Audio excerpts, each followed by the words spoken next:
Okay, welcome back.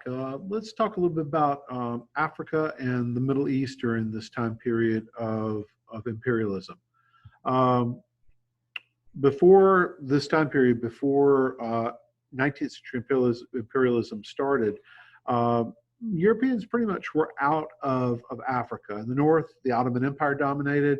In the west, you had Muslim kingdoms that were trading with Europeans. A lot of them were involved with the slave trade. East Africa had always had this connection with the Middle East, with the Red Sea and the Indian Ocean. And in South Africa, you have the Zulu kingdom coming into conflict with the Boers, who were Dutch settlers in South Africa. There's a slave trade that had been going on, but largely by the 19th century, this is coming to an end in Western Africa, although unfortunately it continues in Central and East Africa for some time. You do have two brand new countries that are created in Africa as a result of the slave trade. Both were created to provide a home for freed slaves. Sierra Leone was established by the British and Liberia by the Americans. Okay. Um, Once the 19th century started, you had a lot of interest in Africa. It was called the Dark Continent because very little was known about Africa outside of the coastline areas. So there's some exploration that starts to go on, particularly trying to discover the sources of rivers. Um, People driven by notions of religious conviction begin to go into Africa to try to convert people to Christianity. Unfortunately, this kind of has a dual motivation because not only did they have compassion to want to convert people, but they also were, looking at Africans as people that needed help. They needed to be taken care of. That's what paternalism is. And of course, Africans, you know, are not able to really resist the scramble for colonies. There's a conference that's held in Berlin in 1884 that establishes the rules that they're going to follow to divide Africa up.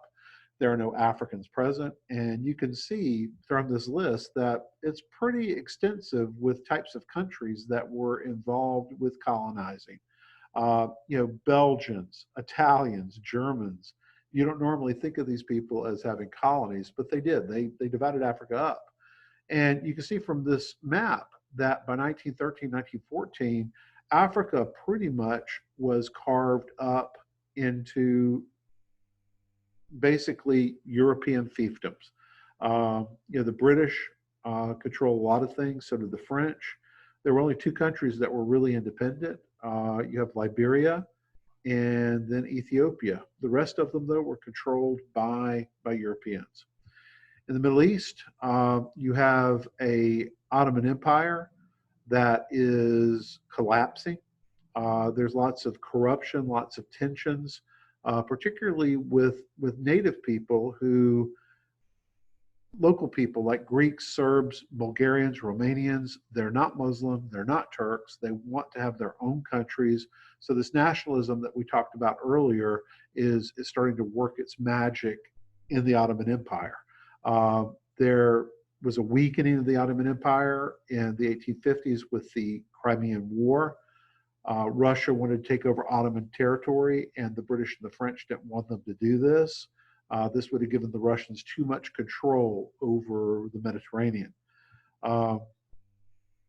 You have definitely some westernizing influences that are there. In the Ottoman Empire, there are a group of people called the Young Turks who wanted to modernize Turkey and make it like Western countries.